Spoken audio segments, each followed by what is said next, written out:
You know what's wild? There's a word scientists use for what you're doing with that vision board. Velleity. Strange word, right? Stick with me. Because once you understand what it means, you'll see exactly why that vision board is quietly sabotaging you. It means a wish without the guts to back it up. A desire with zero commitment to action. And right now, that's exactly what's happening in your brain every single time you stare at those pretty pictures on your wall. Look, I'm not here to make you feel good. I'm here to tell you the truth. And the truth is this: your vision board isn't manifesting anything except a false sense of accomplishment. You're giving your brain a little dopamine hit, kind of like scrolling TikTok at 2 a.m. Feels good in the moment, right? But here's the kicker. It's actually blocking the neural wiring you need to create real results. See, here's what the research shows when you passively look at images of your dream life. Your brain treats it like fantasy, like daydreaming. It activates the visual cortex, sure, but it does nothing, absolutely nothing, to fire up the motor networks, the action circuits, the parts of your brain that need to rehearse the behaviors that'll actually get you there. Here's what neuroscience has proven. You can't think your way into a new reality. You gotta become it, neurologically, and that requires something vision boards will never give you.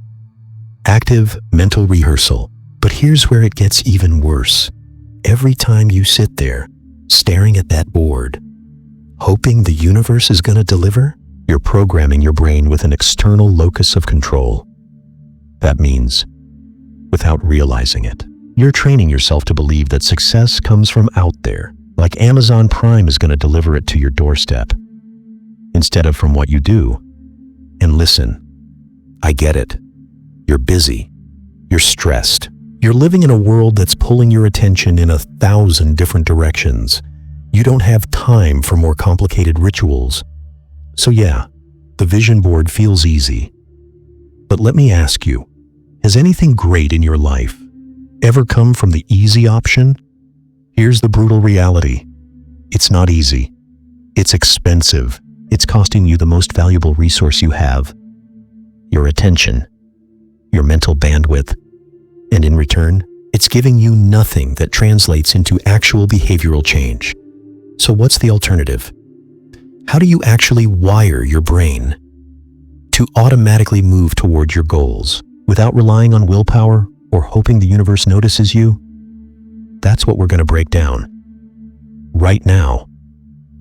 Because the science is clear. And once you see how your brain actually works, you'll never waste another second on passive visualization again. All right, let's talk about what's actually happening in your brain. When you create that vision board, you feel productive, right? You feel like you're taking action. You're cutting out images. You're arranging them. You're thinking about your future. But here's what neuroscience shows us. That activity? It's basically like mental doodling. It feels deep. But your brain isn't filing it under action. It's filing it under fantasy. See, your brain has these things called motor networks. These are the pathways that fire when you're doing something, when you're acting. And here's the kicker. Research on neuroplasticity shows that these motor networks, they don't just fire when you're physically doing something. And here's the wild part. Those same circuits fire when you're just rehearsing it in your mind. That's the secret Olympic athletes use. Before they even step onto the track, that's the secret. Active visualization. The kind where you're rehearsing the process, the steps, the movements. That's what creates new neural pathways. That's what programs your nervous system to automatically move toward the goal. But a static image on a board, it doesn't do that. It's like the difference between watching someone lift weights on YouTube and actually feeling the burn in your muscles. One is observation. The other is embodiment. And here's where it gets even more problematic. You're living in a high-stress environment. Your attention is constantly being hijacked. Notifications, emails, deadlines, traffic. Your brain is in a perpetual state of what scientists call cognitive taxation, which means you don't have extra mental bandwidth to waste. Every single practice you adopt, It needs to have a high return on investment. It needs to automate behavior, not require more conscious deliberation. Be honest. How many times have you stared at that vision board, felt pumped for 3 seconds, then boom, Slack notification and you're right back in the grind? How many times have you thought about your goals? But then the environmental cue hit you? The couch, the phone, the old habit. And suddenly, the inspiration is gone. That's because vision boards don't create what behavioral scientists call implementation intentions. They don't give your brain a plan, a specific cue, an automatic response. See, the pros, the people who are actually achieving at high levels, they're not relying on motivation. They're not hoping they'll feel like doing the work. They're using something completely different. They're using behavioral engineering. And that starts with understanding this one critical concept. If you want your brain to automatically execute the behaviors that lead to success, you need to build what's called an if-then architecture. If this happens, then I do that. Think of it like coding your own brain. No bugs, no crashes, just an automatic script running your life in the background. This is called an implementation intention, and it's one of the most powerful tools in cognitive science for automating goal-directed behavior, because it bypasses the part of your brain that gets tired, the part that makes excuses. It turns your goals into reflexes. So instead of staring at a picture of a luxury car and hoping it shows up in your driveway, you create a trigger. If I finish my morning coffee, then I spend 5 minutes reviewing my financial goals. If I close my laptop at 6 p.m., then I do 10 minutes of skill building in the area that'll actually get me promoted. See the difference? One is wishing, the other is wiring. Now I know what you're thinking. Okay, but what about the law of attraction? What about energy? Listen, I'm not saying energy doesn't matter. I'm not saying intention doesn't matter. What I'm saying is this: intention without a behavioral mechanism, that's velleity, that's magical thinking, and magical thinking keeps you broke. So let's get practical, because I didn't come here to just tell you what's wrong. I came here to show you what works. There are 3 specific techniques, backed by neuroscience, that'll do more for your manifestation in the next 7 days than that vision board has done in the last 7 months. And they don't require more time. They require smarter wiring.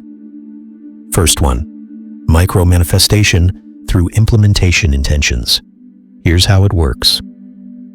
You're going to take one goal, just one, not 10, not 5. Because here's the truth.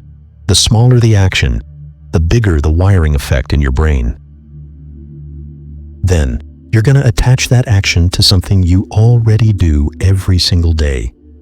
This is called habit stacking, and it's genius, because it uses your existing routines as triggers. So instead of saying, I want to make more money, you say, if I finish my morning coffee, then I send 1 email to a potential client.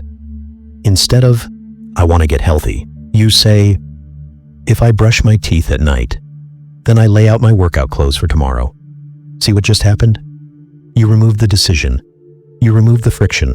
You turned your goal into an automatic response to a cue that already exists in your life. This is what scientists mean when they talk about conserving executive function. Your willpower? It's finite. By the end of a long day, you got nothing left. So if your manifestation practice requires you to decide, to motivate yourself, to remember, it's going to fail. But if it's pre-programmed, if it's automatic, then it happens, whether you feel like it or not. Second technique, somatic rehearsal. Now this is where the neuroscience gets really powerful. See, your body doesn't know the difference between a real experience and a vividly imagined one. When you mentally rehearse something with enough detail, enough feeling, your nervous system responds like it's actually happening. So here's what you do.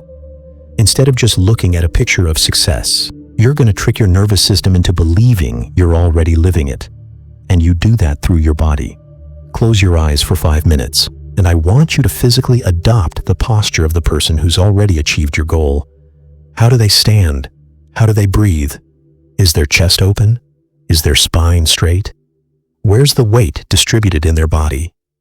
Now, rehearse a specific moment, not the result. The process. If your goal is to close a major deal, don't visualize the contract. Visualize yourself walking into that meeting. Feel your hand on the door handle. Feel the confidence in your voice as you make the pitch. That's motor imagery. That's activating the same neural networks that fire when you actually do the thing. And when the real moment comes, your brain already has a map.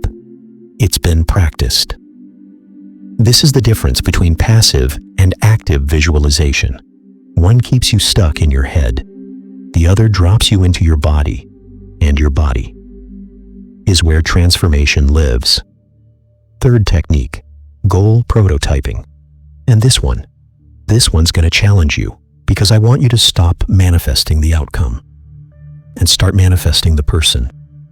Here's what I mean. Your vision board probably has images of money, right? Cars, houses, vacations. But here's the question nobody ever asks. The question that flips the whole manifestation game upside down. Who is the person? Who effortlessly has those things? What skills do they possess? What habits do they have? So instead of saying, I want a six-figure income, you ask, what are the 5 specific skills that the six-figure version of me has mastered? Maybe it's public speaking. Maybe it's financial literacy. Maybe it's the ability to negotiate without emotional interference. And then you reverse engineer it. You break those skills down into trainable units. 15 minutes a day.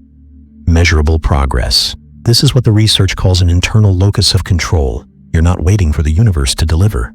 You're becoming the person who naturally attracts the result because you've built the capacity. And here's the beautiful thing. When you focus on building the skills, the identity, the capabilities, the external results, they become a natural byproduct. You're not chasing anymore. You're embodying.